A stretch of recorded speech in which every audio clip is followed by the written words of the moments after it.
Here's a story I came across not too long ago. It's a ghost story, which I really enjoy, but it's really unique in the fact that it was told through a series of tweets, as well as some pictures. I won't be sharing every tweet or picture, but I will be sharing the ones that I do think are relevant to the story. The story is called Dear David. The first tweet of the story takes place August 7th, 2017. The tweet reads, "So, my apartment is currently being haunted by a ghost of a dead child. He started appearing in my dreams, but I think he's crossed over into the real world now. The first time I saw him, I was experiencing sleep paralysis, and I saw a child sitting in a green rocking chair at the foot of my bed.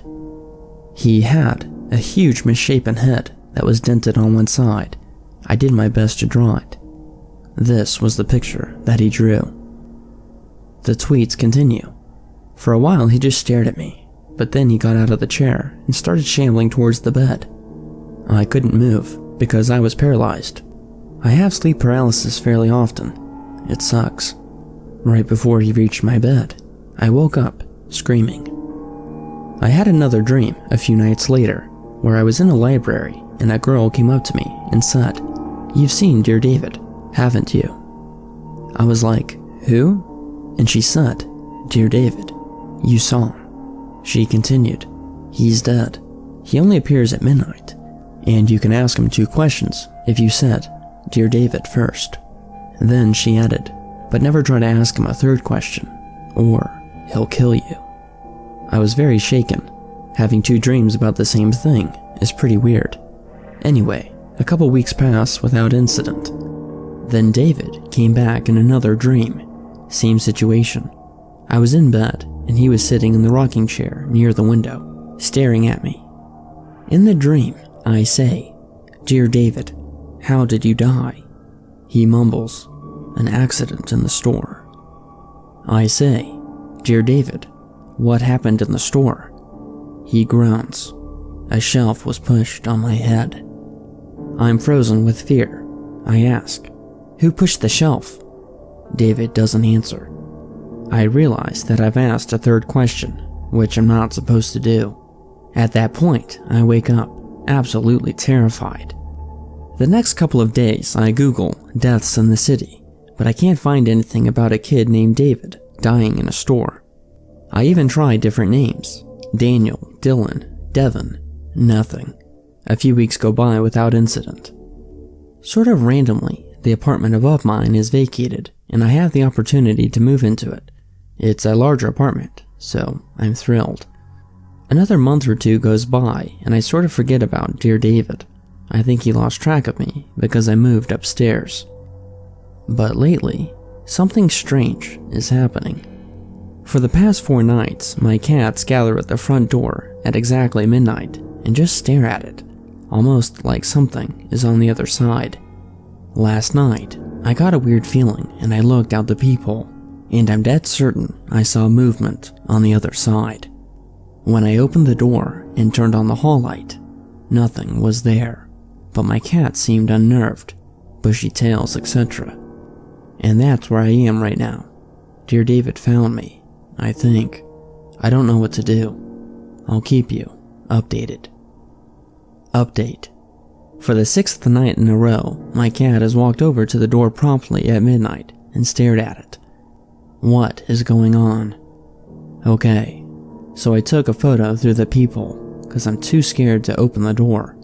I feel like I saw something. I couldn't tell, so I mustered the courage to open the door. Nothing was out there, but I took another photo. Look at this.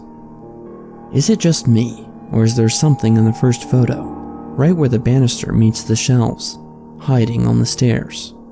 I wasn't sure if it was a smudge or something, so I took a second photo from inside. There was something out there. I deadbolted the lock and I got in bed because I don't know what else to do. I can still hear my cat meowing at the door. I'm pretty scared. New posting, August 10th. It's been pretty quiet tonight. I'm gonna try out a sleep talk app to see if anything happens during the night. I'm heading to bed, but the cats are back at the door. They only do this in the middle of the night. It's routine now. New posting, Friday, August 11th, 2017. I used the sound app to record my apartment last night.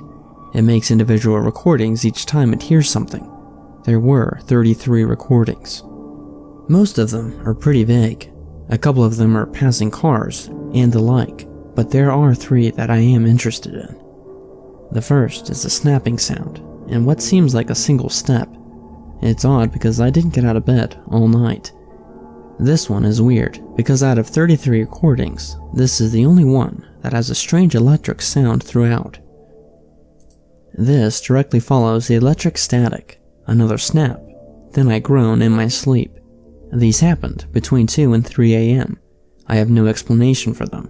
I'll keep recording and I'll share if I find anything curious. I bought a Polaroid camera this weekend because they're fun and dorky. I decided to take a few photos around my apartment. Polaroids are stupid and fun, and inherently sorta creepy. I didn't expect to find anything, and for the most part, I didn't. Adam then takes photos of his apartment with his new Polaroid camera. Things are pretty normal until he accidentally takes a photo of the hallway, in which it's completely dark. At first he thinks it's a trick of the lighting. Perhaps the lighting is weird, or maybe he covered the lens with his thumb. But after a series of investigations, Adam is not able to take a photo of the hallway. All of the pictures come out as dark. Adam is also recommended to try saging his apartment, as well as trying a salt circle around his main door. This seems to keep away the activity for a time. Adam then goes on to write, "Honestly, sage didn't seem to help that much, but I'm open to anything. I barely slept last night. I kept waking up feeling like something was wrong." He then posts the next morning, "Sage did not work." I haven't dreamt about David in a few months, but he appeared to me again last night. In the dream, my bedroom was filled with this hazy smoke, but I could see David sitting in the chair across the room. He was smaller this time, almost shrunken.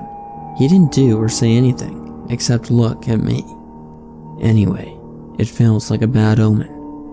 Adam then posts about his cats again, sitting outside the front door every night at midnight. It seems that David had found his new apartment. Adam then goes on to say, "I've been recording myself sleeping, and it picks up this weird static electricity sound every night at 3 a.m. It lasts for about 5 minutes. This morning, I woke up to the whole house shaking. It felt like a small earthquake. I'm not sure if it had to do with anything about my apartment being haunted or where I lived, so I wrote it off." Adam then writes that his job has him working overseas. He installs a nanny cam in order to watch his cats while he's away, and also to see if any more paranormal activity happens. Months go by and he forgets about the nanny cam. His dreams continue to get worse about dear David. One particular night, Adam has a very vivid dream about David entering his room and standing over him. Adam decides to check the nanny cam to see if anything happened overnight. The results are terrifying. The first image is what the room typically looks like. Their lights are specifically left on just in case he wants to capture the image of something happening. It then appears that a small child enters the room and continues to watch Adam sleep. The next image appears to be David standing over Adam as he slept. Things get more terrifying as it appears David notices the camera in the room. This is the final image.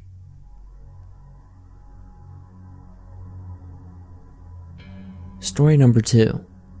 This story was submitted to me by a subscriber, Dakota Somethingoranother.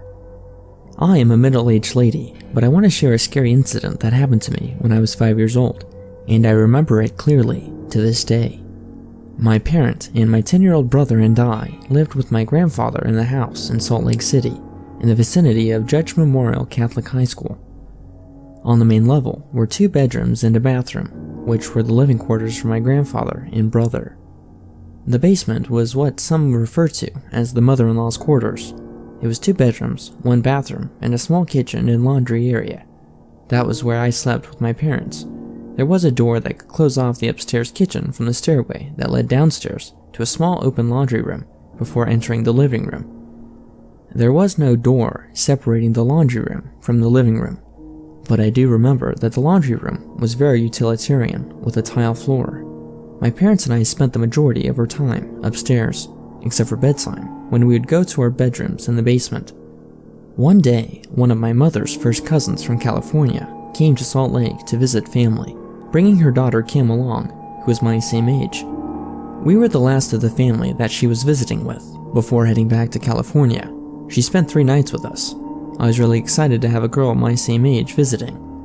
Usually, when relatives visit, they seem to have kids closer in age to my brother, but this time, I had someone to pal around with for a few days, who was my same age. I remember telling Kim that our house was haunted. It was something that I'd always heard, as it was the only home I'd ever lived in, so it was something that I was very familiar in hearing. I wasn't really afraid though. Nothing ever happened to me to make me scared until the first afternoon that Kim was there. We walked halfway down the stairs to the basement. We both said, "Woo!" then ran back upstairs to the kitchen. The second afternoon, we did the exact same thing, but with the intent of trying to make it to the bottom of the stairs. We only managed to make it to about the same spot as the day before. "Woo!" we shouted, then turned and ran back upstairs. And again on the third and last day, we did the very same thing, but this time we managed to get a couple steps further. "Woo!" and back up the stairs. That afternoon, shortly after Kim and her mom left back for California, I decided to try wooing on my own. Slowly, I took the steps down towards the laundry room. I got to the same spot that me and Kim managed to make it to. I said loudly, "Woo!" and I swear to you, as clear as day, I got the shock of my life. A huge, sheeted ghost, maybe 6 or 7 feet tall with its arms raised, came up from the laundry room and glided up towards me in the deep-toned moan, "Woo!" I ran as fast as I could, and the door at the top of the steps was left halfway open, like I left it. I quickly got on the other side of the door and closed it. My mother was there in the kitchen, and she asked me, "What happened?" I told her, "I just saw a ghost." She seemed indifferent to what I said. Through the years, I've always wondered why I saw it in sheet form, and no, there was no holes for eyes or a mouth. But anyhow, the only answer I've been able to come up with is that it showed itself to me in the manner that my 5-year-old mind could comprehend. My wife and I live in Atlanta, but we go back home to Washington State during the summer. We were asked this past summer to be lighthouse keepers in Westport, Washington. That is my wife's hometown. The lighthouse is the tallest in Washington and 108 years old. Our first day alone, we would walk in and hear pounding up at the top. Assuming that someone was up there working, I climbed 135 steps up. There was no one up there, so we assumed it was just the wind. But it stopped once I got to the top landing. My wife remembers knowing it was haunted all of her life. There were some times that her family members would walk by the lighthouse and see a man at the top, looking down. The very next morning, we would walk in and it sounded like he was moving furniture all over the place at the top. It went on and on. Every time I would come back down, it would start all over again and we would start feeling cold winds go past us. We finally got used to him, and every morning he would tell us good morning by pounding or moving furniture around. We will be going back next summer, and the 3 of us will have another good month. Oh, and by the way, the lights in the lens room was floating in mercury until they figured out that it was dangerous, and the lighthouse keepers were going crazy. Something that the lighthouse is haunted by one of the keepers who went mad and killed himself there.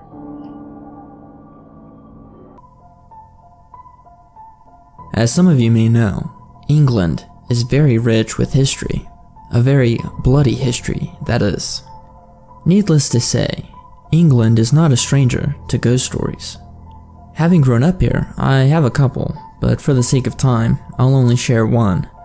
This one took place when I was a teenager, working in the city. I won't tell you the name of my city, but after hearing the description, you could probably guess it. I was working as a barista in a not-so-busy part of town. This was both good and bad for me. Good because I'm pretty lazy and didn't want to work, but bad because it was bad for business and my tips. The location, however, was quite unique. Our building sat on top of a World War II bunker for civilians when they were being air raided by the Germans. Our basement had a tunneling system that connected all the businesses underneath. As cool as this sounds, it's actually kinda creepy. We didn't keep that much inventory in our basement, In fact, all that was down there was a fuse box and maybe a couple of boxes. However, if and when the fuse would blow, one of us would have to go down into the basement. What makes this so creepy is that the tunnels are pretty dark and allegedly haunted. Luckily for me, the first 2 years I worked there, I was not allowed to go into the basement. This is because only managers in our store were allowed to. However, once I got promoted to manager, everything changed. The first 6 months of being manager were great. I enjoyed the extra pay and did not have to go down to the basement for anything. However, everything changed when we got a new set of coffee makers. If we had more than 3 coffee makers going on at the same time, it would blow a fuse and turn off all of our power. This would then require me to go into the basement and find the fuse box and flip the fuse. Like I said earlier, the basement was an old war tunnel and connected to other businesses on our street. This was kinda cool that we all shared this basement tunnel together, but also kind of spooky. Whenever I'd go into the basement for any reason, I would always get this weird feeling in the back of my neck. It was kind of like static electricity, right before you're about to touch something metallic, like this buildup of energy. Anyways, back to my story. It was a dark afternoon. Well, I should say darker, considering England's pretty overcast for most of the year. It was our second week with the coffee makers. The fuse would blow about every other day, and we hadn't yet realized why it was doing that. I went down into the basement. The basement was eerily dark. The only source of light I had was a tiny flashlight that I had on my keychain. Needless to say, I was pretty spooked going down into the basement. Like I said, the basement was the tunnel that connected all the businesses above, so once I made it to the bottom of the stairs, I began my walk down the tunnel. The LED flashlight on my keychain that my mother gave to me for Christmas was proving quite useful, and yet I was not able to see that far down into the tunnel. As I was walking to the fuse box, that feeling of static electricity came to the back of my neck. For some reason, this would always heighten my senses, as if I was trying to look or to hear for something that was with me in the tunnel. I reached the fuse box and I opened it. There was a special sequence I had to do to get the fuses to work again, and I was trying to remember. While I was doing that, I could have sworn I heard someone walking down the tunnel. This was a good ways away, and it sounded like someone was slowly walking towards me, as if they didn't want to be heard. This made me nervous, and I tried my best to get the fuses working again. The sound of someone walking got louder and louder, as if whoever was down here with me was getting pretty close. I checked once or twice with my flashlight, but I never saw anyone down there. Granted, my flashlight only probably had about 20 feet of visibility. That's not very far. I then began to hear what sounded like someone whispering. Right when the whispering was getting louder, I was able to fix the fuse box and turn the breakers back on. The lights in the tunnel lit up and I was able to see I was in the tunnel alone. I quickly made my way up the stairs and into the cafe. After an hour or two of replaying the moments in my mind, I then began to realize that the tunnel was pretty old and carried sound very well. The walking sound that I heard that sounded like it was in the tunnel was probably from above. Same thing for the whispering. 3 days later, the same thing happened. The fuse went out and I had to go back into the basement. Except this time, I came prepared and brought a real flashlight instead of the dinky one on my keychain. I slowly crept into the basement, remembering the events only days earlier. I shined my flashlight all the way down into the tunnel and I could barely make out the other end. I was clearly alone in the tunnel, but it was always good just to make sure. As I began walking over to the fuse box, that same feeling on my neck began, except this time it was accompanied by this strong feeling of evil. I could tell whatever it was wanted to hurt me. I quickly jogged over to the fuse box. By this time, I was practically a pro, and it did not take me much time to get the lights back on. Instead of hearing sounds in the tunnel, I instead saw something. At the end of the tunnel looked like what appeared to be a man. It was at a distance at which you almost had to squint your eyes. This tunnel was accessible to the other businesses that were above it, so the idea that someone else was down there wasn't completely foreign. However, it was kinda creepy that he was down there in the dark. Being slightly creeped out, I gave a slight wave to ease my nerves. The man at the other end didn't wave. He just stood there. I quickly ran up the stairs and back into the cafe. I have since quit the cafe, and I sometimes think back about my experiences down in those tunnels. I often wonder what was down there with me in the darkness. I used to live next to a cemetery that I was able to see from my window. The cemetery was kinda cool. It was very large and had very cool headstones. Unfortunately, the cemetery would be closed by 8 o'clock. However, I remember growing up and seeing lights coming from the cemetery well past 8. These lights were often very erratic. To add to the creepy factor of the cemetery, once the cemetery was closed, it would appear that a fog would fall over the cemetery. My theory about the lights would be that cars would drive by and the fog would catch it, making it look like the lights were coming from the cemetery. In actuality, they were coming from the streets nearby. Granted, we did live on a very unbusy road and we would rarely see cars driving, hardly ever at night. My friends and I were very fascinated with the paranormal. During sleepovers, my friends would come over and we would stay the night in my basement. The basement would be unfinished and my friends would bring over a Ouija board. We would turn the lights off and light candles around the board.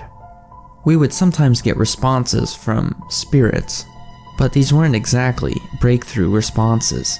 The spirits that we seemed to have contacted would only respond in yes or no, nothing very indicative of an actual spirit, or not one that we could prove at least.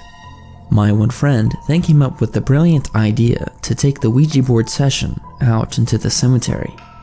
We then devised a plan to find our way inside the cemetery late at night. We decided that around 1 a.m. we would jump the fence and enter the cemetery. As we went outside, I glanced over to the graveyard. Surprisingly enough, the fog was actually not as pronounced as it normally was, but there was still a slight mist in the air. We were able to hop the fence quite easily, since the fence was only shoulder height. We then did our best to find the center of the graveyard, and that's where we placed the Ouija board. We decided against the candles, since we did not want to give away our position to an onlooker or maybe a security guard. Again, the air in the cemetery was pretty much clear, except for the slight mist. But as soon as we started asking questions, a fog in the air began to build. We started our session and immediately we started getting responses. Instead of getting our typical yes/no answers, we were now getting more lengthy answers. We spoke to one spirit that claimed to live a couple streets away from me, and he died in a car crash just on the other side of town. We then began to talk to what sounded like a child. The spirit said it died at a young age and that it was looking for its mother. As we continued to talk to the spirit, it told us that we needed to stop talking and to leave the cemetery. Naturally, we asked why. The young child responded that there was a spirit behind us that wanted to hurt us.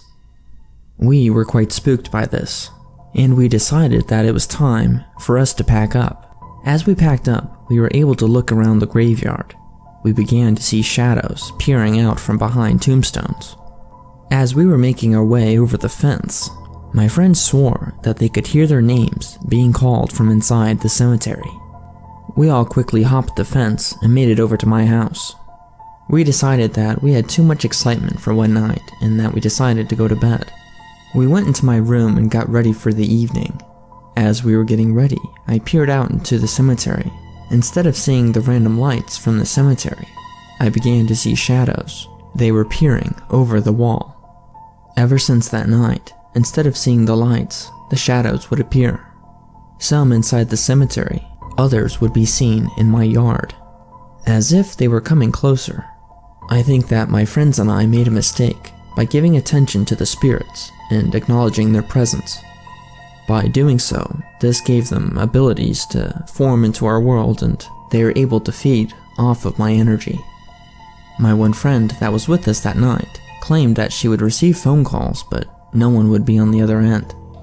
These phone calls would be around 1 a.m., roughly the same time that we were inside the cemetery. Ever since then, my friends would never come over to my house, and I don't blame them. Hopefully the activity that I've been seeing doesn't get worse. A few months before my mother died, she and my sister were discussing strange happenings at our old home. My mother stated that she had seen a dark shape originate from the closet in her bedroom several times. She then proceeded to describe this thing as appearing to be wearing a dark cowl covering the upper torso. My sister was amazed by my mother's description. My sister said that she remembered that figure standing over her crib and poking her with a bony finger.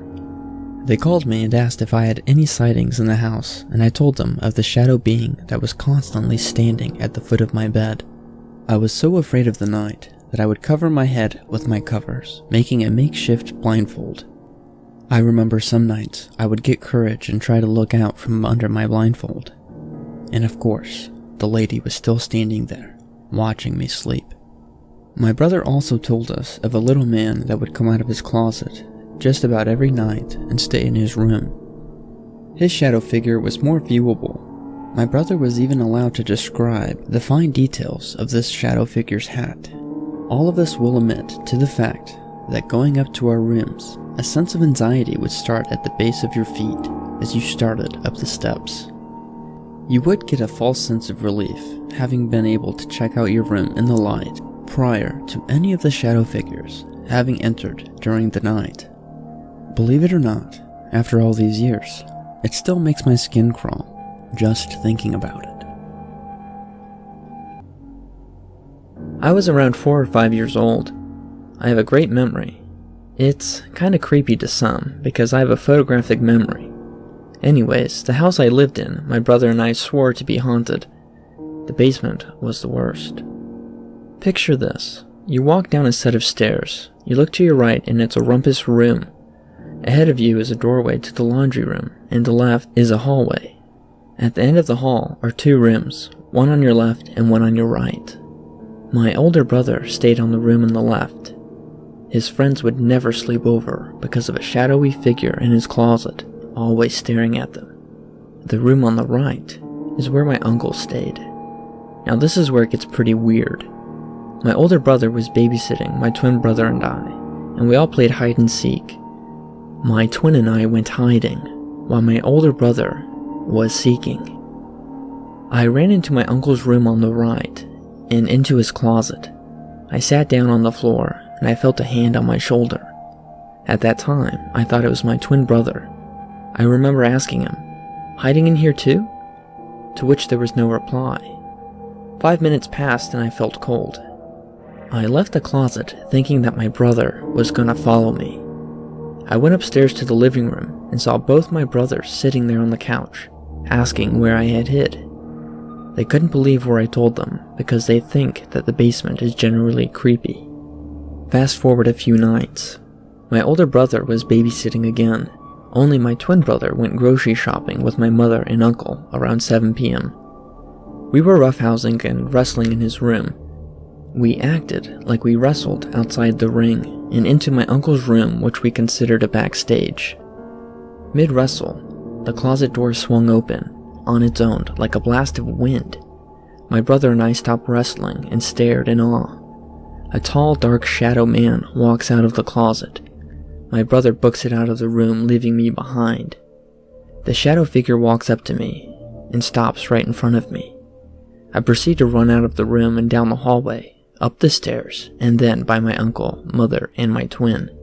We later moved from that house because my mother said that the rent went too high. A few years ago, I get around to asking my uncle if his room was creepy in that house. He told me that yes, his closet would open on its own in the middle of the night.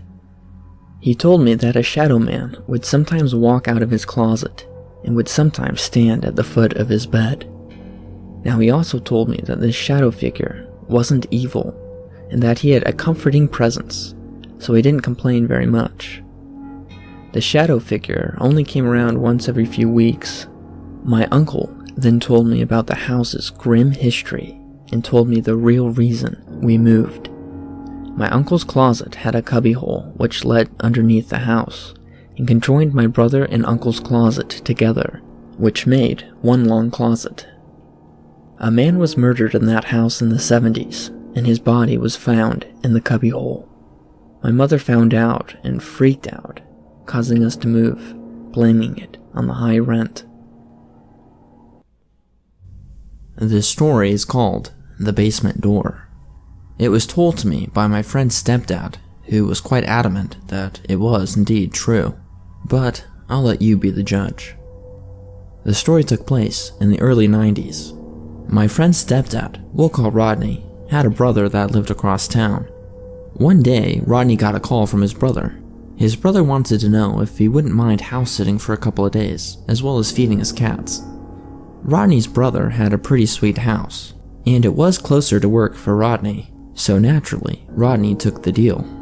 Rodney had been to his brother's house before, but they were brief visits. The house was nice and was in the good part of town, but it was old. Rodney went over the day that they agreed on, and he got a tour of the house. While on the tour, Rodney was shocked to find that the house had a basement. The basement door was indeed in the washer room, a room that Rodney had never been in before, which made perfect sense as to why he didn't know there was a basement. They both descended into the dark basement. Once they got to the bottom, Rodney's brother reached up and pulled on one of those chain lights to light the basement. The basement was illuminated with a dull yellow glow. There wasn't much in this basement. It was unfinished for the most part and was kinda creepy. Aside from a few boxes, the basement was pretty much empty, all but a random door in the basement. It was a small door, not quite full size, and it didn't have a door handle. Rodney said while in the basement that he felt extremely uncomfortable and very uneasy. He said also that his attention was especially drawn towards that small door in the basement. He even remembers asking his brother what that door led to. His brother responded that he never was able to open that door, and that he shouldn't worry about it. Anyways, they went upstairs and continued the tour. Rodney's brother then left, and Rodney had the whole house to himself. Rodney helped himself to his brother's food inside his fridge. A couple of hours later, while watching football, Rodney heard a strange sound coming from inside the house.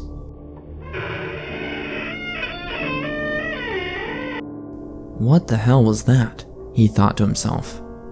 It was clearly the sound of a door opening, but he wasn't sure which one. He briefly checked the doors leading to the outside. None of them were opened.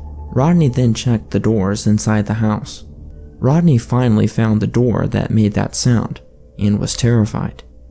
The basement door was wide open. Rodney briefly looked down into the dark basement and was spooked. He quickly closed the door and tested the locking mechanism on it. He just passed off the door opening as no big deal. He would soon come to regret this. A couple hours later, around 11, the same sound happened again. Rodney quickly went to the washroom and saw the basement door, wide open again. This time, instead of looking into the dark basement, Rodney promptly closed the basement door, placing a big bag of cat food behind it. Surely, this should keep the door closed. And for the most part, it did. It was starting to get late, and Rodney had to work in the morning. Rodney then went to bed and told me about this crazy dream that he had. The dream was from a third-person perspective, as if he was watching himself outside of his body.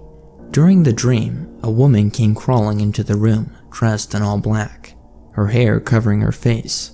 Rodney watched helplessly from the third-person perspective, not being able to do anything. The dream then seems to flash forward. Rodney and this lady in black are now in the basement.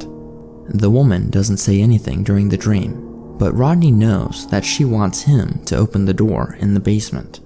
She reaches out to touch Rodney on the face, and Rodney wakes up from his dream. Rodney's awake, but he doesn't know where he is. He's somewhere very dark, and he feels cold pavement on his feet. His eyes soon adjust, and he's able to see a brief light coming from above. It finally clicks in his mind where he is.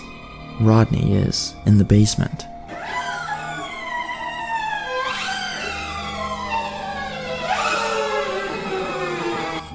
Naturally, Rodney sprints up the stairs, terrified. He goes to push on the door and finds resistance on it. He keeps pushing harder and finds that the bag of cat food was still behind the door. During all of this, Rodney felt an extreme evil presence coming from the basement.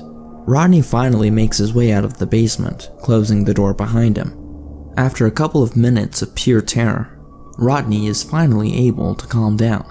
He checks the time and sees that it's 4:30. Rodney has to be at work at 6:30, so he decides to stay up the rest of the night. He is able to reflect upon his dream and the events that happened the night before. He just figures that he sleptwalked down into the basement and somehow closed the door behind him so that the cat food would still be there. Rodney even thought that it was comical at this point, thinking that he just spooked himself so badly just because he sleptwalked into the basement. Soon enough, Rodney had to go to work, so he did. During the day, however, Rodney found himself a couple of times thinking about the house. Rodney was dreading having to go back there, but didn't want to disappoint his brother after he promised him that he'd watch his cats. Soon enough, 5 o'clock came around and Rodney had to go back to that house. Rodney walked into the house to find that the cat food that was blocking the basement door was now everywhere. Rodney naturally just summed it up to be the cats getting into the cat food, and of course, the basement door was opened. Rodney then specifically went out and got a couple of beers, hoping that this would calm his nerves. He also stopped at a grocery store, picking up a rubber stopper to place behind the basement door, preventing it from opening. Whatever was going on inside the house, this should surely be the solution. And for the most part, it was. When Rodney got back to his brother's place, he quickly put the stopper behind the basement door and tried a couple of times to open the basement door. No luck. Feeling proud for his solution, Rodney figured the only way to celebrate would be to drink all of his brother's beer. While in the other room watching TV, he could have sworn a couple of times that he heard the basement door shake a little bit, as if someone in the basement was trying to get out. It even got to the point that he was sure of it, that there was someone definitely in the basement.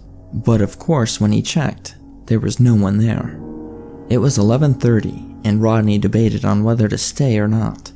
Rodney then decided to stay, considering that he was pretty drunk from all the beer from earlier.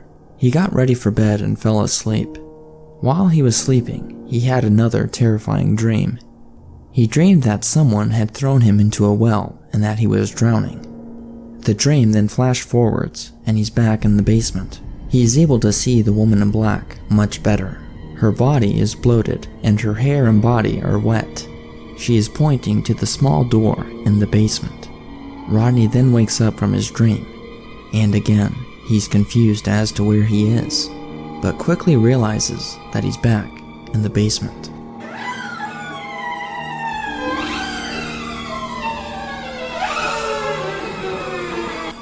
This time, instead of having a light to guide him, he's in complete darkness. Rodney begins to panic and starts to feel around. He's able to feel boxes.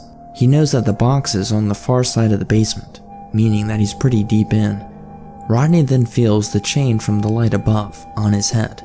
Now this is the part of the story I'm not quite sure that I believe. Rodney told me that when he pulled on the chain, the light illuminated the basement, and he was able to see what was going on. Right next to him was the small door, and it was wide open. Inside the door was an arm extended out, trying to grab him. The arm much resembled the arm of the lady in his dreams. At this point, Rodney takes off up the stairs and practically breaks down the door, trying to get it open. Instead of staying the rest of the night in the house, he takes off for his own place across town. Something strange about this story was that Rodney has never sleptwalked before, and hasn't since. But that's not the scary part.